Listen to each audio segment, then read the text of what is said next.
The pull, the hook, the drive, the sweep is better learned on the field. So, gear up for all-out actioneering. Only at Agni College of Technology. இந்த பகுதியுடைய வளர்ச்சிக்காக எண்ணற்ற திட்டங்களை கொண்டு வந்து செயல்படுத்த இருக்கிறேன்.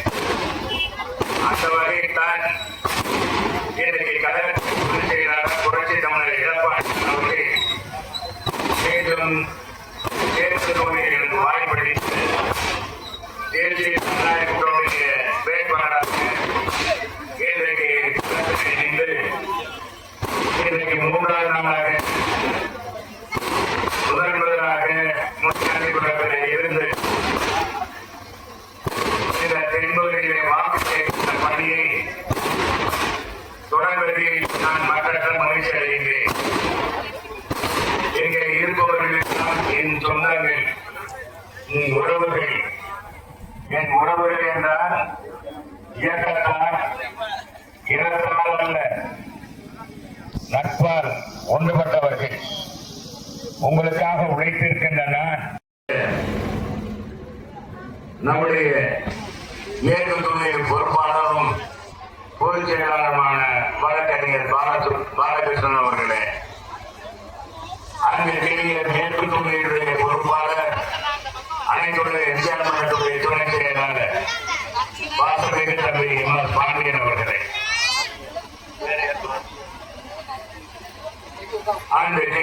கொண்டிருக்கின்ற பொதுச் செயலாளர் முத்துவேல் அவர்களே, அன்பு கிணிய தங்கராமன் அவர்களே, மாநாடு அவர்களே, தவசி அவர்களே, தம்பி லட்சுமி முருகன் அவர்களே, அன்பு கிணிய அரவணை தம்பி முத்தீஸ்வரன் அவர்களே, அன்பு நல்லா இருக்கீங்களாமா? சீரியஸா பாக்குறீங்க. நான் 2011 வரும்போது இது ஒரு குக்குராம் மாதிரி தான் இருந்துச்சு. இருந்தவங்களுக்கு நீண்ட நாள் இருந்தவங்களுக்கு தெரியும். எந்த ஒரு வளர்ச்சியும் கிடையாது, எந்த ஒரு திட்டமும் மாநகராட்சியால் இணைக்கப்பட்டதை ஒழிய எந்த ஒரு வளர்ச்சியும் எந்த விதமான முன்னேற்றமும் இல்லாமல் இருந்தது. நான் வந்த பிறகுதான் தெருவிளக்கு, சாலை வசதி, குடிநீர் வசதி எத்தனையும் செய்து கொடுத்தேன். அது மட்டுமல்ல, ரேஷன் கடை, அங்கன்வாடி மையம் அத்தனையும் அமைத்து கொடுத்திருக்கிறேன். சத்துணவு மையம் அமைத்து கொடுத்திருக்கிறேன். அது மட்டுமல்ல, எல்லா தெருக்களும் சாலை அமைத்து கொடுத்தேன். அனைத்து தெருக்களுக்கும் மின் வசதி செய்து கொடுத்திருக்கிறேன். பாதாள சாக்கடை அமைத்து கொடுக்கப்பட்டிருக்கிறது. முன்னாடியெல்லாம் பாதாள சாக்கடையே கிடையாது. நான் வரும்போது பார்த்தீங்கன்னா ஆரம்பத்துல ஒரு குழாய் இருக்கும். அந்த குழாயில ஒரு நாள் மட்டத்துக்கு கீழே தோண்டி அது கீழே குனிஞ்சு தண்ணி மோர்ந்து அதுல ஊத்துவாங்க. அது சேர சலனியமா இருக்கும். என்னமா இப்படி இருக்கு அப்படின்னா, இப்படித்தான் இருக்கு அப்படின்னு சொல்லுவாங்க. வந்த பிறகுதான் இதுக்கு தண்ணி கிடைக்க குடிநீர் கிடைக்க வேண்டும் என்பதற்காக பல்வேறு திட்டங்கள் மூலமாக இந்த சாலையெல்லாம் குண்டுகுடி இப்ப இருக்கிற மாதிரிதான் முன்னாலே இருந்துச்சு. முன்னால சிந்து வெறுமா செம்மண் ரோடாக இருந்தது. நான் அழகான ரோடு அமைத்து கொடுத்தேன். அப்புறம் பாத்தீங்கன்னா இந்த பக்கம் குடியிருக்கும் பகுதியே அதிகமானது. அது மட்டுமல்ல, என்னுடைய கனவு திட்டம், உங்களால் தேர்ந்தெடுக்கப்பட்ட நான், எனக்கு அங்கீகாரம் வழங்கிய நீங்கள் 10 ஆண்டுகள் அமைச்சராக இருந்த அடிப்படையில் இந்த முல்லை பெரியார் கூட்டு குடிநீர் திட்டம், இந்த திட்டத்தை செயல்படுத்தி நம்முடைய பகுதி மட்டுமல்ல, மதுரையிலே வாழிய அனைத்து மக்களுக்கும் உங்களுடைய பிரதிநிதியாக இருந்து நான் கொண்டு வந்த திட்டம் தான் இந்த முல்லை பெரியார் கூட்டு குடிநீர் திட்டம். 24 மணி நேரம் தங்குதடையின்றி குடிநீர் கிடைக்கிற வசதி. இல்லத்தரசிகள் வீட்டுக்கு வெளியே வந்து தண்ணி குடிக்க வேணும், குழாயில தண்ணி அடிக்கணும் அப்படின்ற நிலையெல்லாம் இல்லை. வீட்டிலே இருந்து தேவையான போது தண்ணி குடிக்க விடலாம். அண்ணா பொண்ணா தேவையில்லை. தேவையான போது அரிசி கழுவணுமா, கொஞ்சம் தண்ணி குடிச்சுக்கலாம். பருப்பு கழுவணுமா, தண்ணி குடிச்சுக்கலாம். இப்படி இருக்கிற திட்டத்தை கொண்டு வந்து 1296 கோடி ரூபாய் செலவு நிலைக்கு கொண்டு வந்தோம். கொண்டு வந்து மொத்தம் 82 மேல்நிலை தொட்டி, ஏற்கனவே 43 மேல்நிலை தொட்டி இருந்தது. 39 மேல்நிலை தொட்டி கட்டி அதன் மூலமாக சீராக உங்களுக்கெல்லாம் குடிநீர் கிடைப்பதற்காக, அங்குதடையின்றி குடிநீர் கிடைக்க வேண்டும் என்பதற்காக ஒவ்வொரு பகுதியிலும் உயர்மட்ட தொட்டி கட்டினோம். இங்கே நம்ம முனியாண்டிபுரத்திலே உயர்மட்ட தொட்டி கட்ட வைத்து உங்களுக்கு எப்பொழுதுமே தண்ணி கிடைக்கிறது. அந்த அளவுக்கு செஞ்சோம்.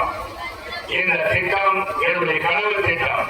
என் தாய், என்னுடைய சகோதரிக்கு பட்ட கஷ்டம் இனிமேல் எந்த காலத்திலும் என்னுடைய மதுரை மக்கள் கஷ்டப்படக்கூடாது என்பதற்காக கொண்டு வரப்பட்ட திட்டம். இந்த திட்டம் வந்ததுக்கு காரணமே நீங்க தான். நீங்க கொடுத்த அங்கீகாரம் தான். சாதாரண செல்லூர் ராஜா என்ற என்னை ஒரு அமைச்சராக அழைத்து பார்க்கிறீங்க. அதே மாதிரி 15 ஆண்டு காலம் சட்டமன்ற உறுப்பினராக இருந்து உங்களின் பொருளாக சட்டமன்றத்திலே ஒழித்திருக்கிறேன். நீங்க அருகாமையில் இருக்கிற நம்ம ஆழப்படும் அம்மாயை சீர்படுத்தி அதை ஆழப்படுத்தி கரை உயர்த்தி வருகிற தண்ணி நீர்வழிச்சாலை எல்லாம் அங்க இருக்கிற ஆக்கிரமிப்பெல்லாம் எடுத்து சிறப்பாக தண்ணி எந்த நேரத்திலும் தண்ணி வரும் என்ற பொழுது இருக்கிற மாதிரி செஞ்சோம். அப்புறம் கூடுதலாக அந்த எடப்பாடியார்கிட்ட சொல்லி அங்கே ஒளிமூல அருகாமையில 25 கோடியில தடுப்பணை கட்டி அதன் மூலமாக நம்முடைய ஆழப்படம் மாய், இங்க தேங்காய் மாய், அங்க இருக்கிற திருப்பணம் கம்மாய், இப்படி பல்வேறு கம்மாய்களுக்கு இன்னைக்கு தண்ணி நிறைந்திருக்கிறது என்றால் நீங்க கொடுத்த அதிகாரம், நீங்க கொடுத்த உங்களுடைய சட்டமன்ற உறுப்பினர் கொண்டு வந்த திட்டம் குடிமங்கலம், காமாட்சிபுரம், நாடாபட்டி, இப்படி அழைத்து கொண்டே போகலாம். அத்தனை பதவிகளும் செஞ்சோம்.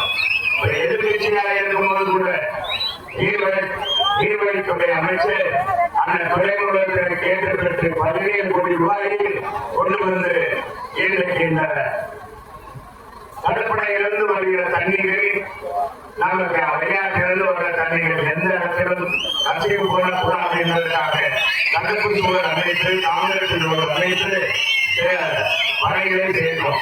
அது கூட இங்க இருக்கிற முன்னேற்றத்தாளர்கள், இங்க இருக்கிற மண்ணை திருவினார்கள், மண் வளத்தை திருவினார்கள்.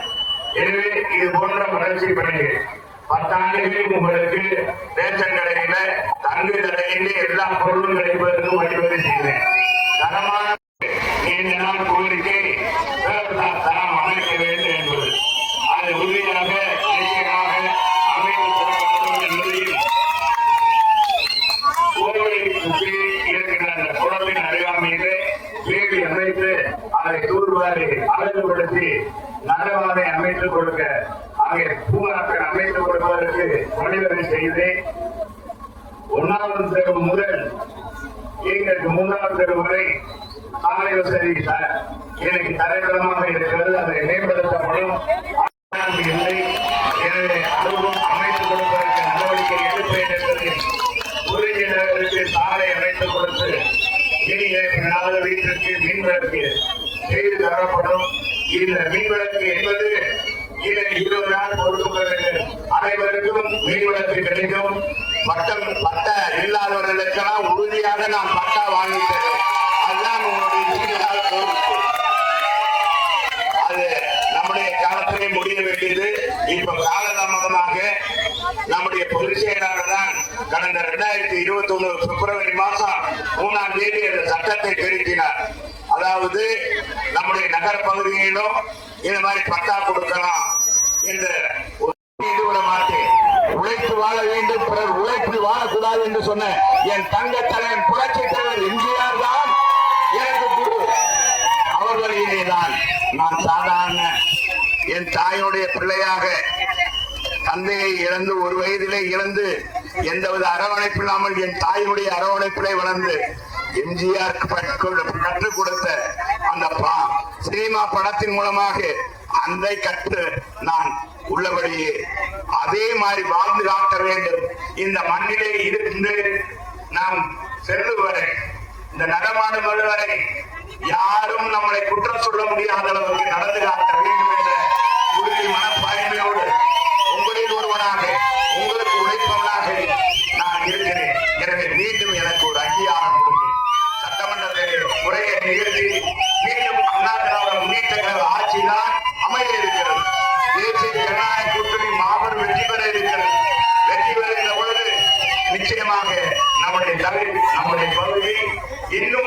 சிறப்பான வளர்ச்சி பெற்று முழுமையான அங்கீகாரம் பெற்ற பகுதியாக இந்த பகுதியை மாற்றி காட்டுவேன் என்று சொல்லி இன்றைக்கு நீங்கள் அண்ணா திராவிட முன்னேற்ற கழகத்தின் தலைமையிலான கூட்டணிக்கு